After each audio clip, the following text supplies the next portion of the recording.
Françaises, Français, mes chers compatriotes, dans la nuit de vendredi à samedi, loin de nos frontières, loin de notre continent, un événement d'une gravité exceptionnelle s'est produit.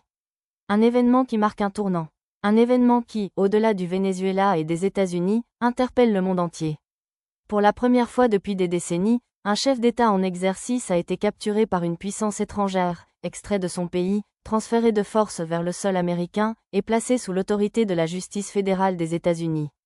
Cet homme, c'est Nicolás Maduro, président du Venezuela. À peine arrivé sur le sol américain, Nicolás Maduro est immédiatement pris en charge par des agents spéciaux. Les images sont saisissantes. Un chef d'État, entouré d'hommes en uniforme, silencieux, encadré, maîtrisé. Il est ensuite transporté par hélicoptère jusqu'à Manhattan, cœur symbolique et financier des États-Unis, avant d'être conduit dans une prison de haute sécurité à Brooklyn. Menotté, sous escorte permanente, privé de toute apparence de pouvoir. Cette scène, inimaginable il y a encore quelques mois, est devenue réalité. Revenons en arrière. Dans la nuit de vendredi à samedi, Nicolás Maduro a été capturé à son domicile, au Venezuela, par les forces américaines. Une opération éclair, planifiée dans le plus grand secret.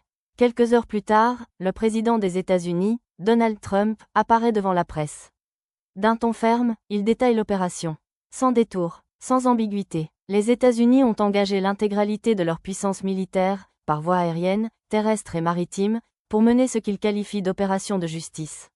Au cœur de la capitale vénézuélienne, Caracas, une forteresse militaire est prise pour cible.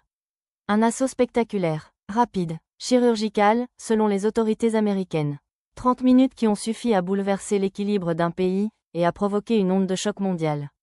Pas moins de 150 avions militaires américains ont survolé l'espace aérien vénézuélien. Des bases militaires stratégiques ont été bombardées. Les défenses ont été neutralisées. Pendant ce temps, Nicolás Maduro est capturé. Les yeux bandés, exfiltré, transféré d'abord sur un navire militaire américain, puis embarqué à bord d'un avion, direction New York.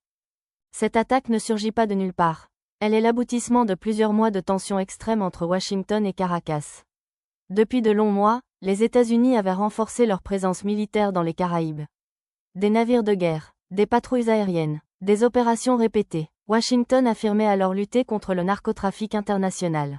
Plus de 20 frappes avaient été menées contre des navires soupçonnés de transporter de la drogue. Ces opérations auraient causé la mort de plus d'une centaine de personnes. Nicolás Maduro avait dénoncé ces actions.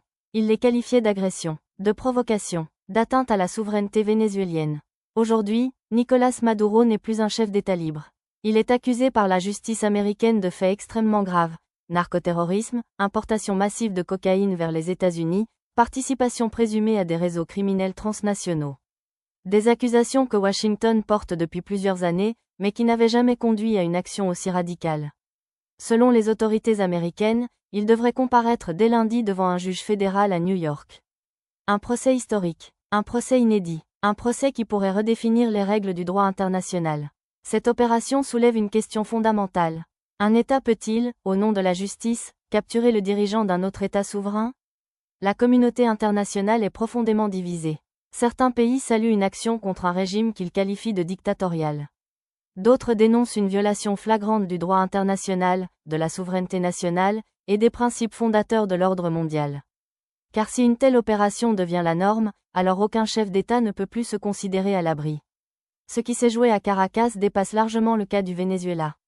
C'est un précédent historique, un précédent qui interroge la stabilité du monde, un précédent qui fragilise le principe même de souveraineté des nations, un précédent qui pourrait justifier, demain, d'autres interventions unilatérales. La frontière entre justice internationale et loi du plus fort apparaît aujourd'hui plus floue que jamais. Pour la France, pour l'Europe, pour tous ceux qui défendent un ordre international fondé sur le droit, cet événement impose une réflexion profonde. La lutte contre le crime organisé est légitime. La lutte contre le narcotrafic est nécessaire. Mais elle ne peut se faire au détriment des règles qui garantissent la paix entre les nations. Le respect du droit international n'est pas une option. C'est une exigence. Nous vivons une époque où les équilibres anciens vacillent. Où la force tend parfois à remplacer le dialogue. Où la rapidité de l'action l'emporte sur la prudence de la diplomatie. L'arrestation de Nicolás Maduro est le symbole de ce monde en mutation. Un monde où les certitudes s'effondrent. Un monde où les lignes rouges sont franchies. Un monde où chaque décision peut avoir des conséquences irréversibles. Mes chers compatriotes, ce qui s'est déroulé cette nuit-là n'est pas seulement un fait divers géopolitique. C'est un signal Un avertissement. Un tournant historique. L'histoire jugera cette opération. Elle jugera ses motivations. Elle jugera ses conséquences. Mais une chose est certaine, le monde d'après ne sera plus tout à fait le même que celui d'avant.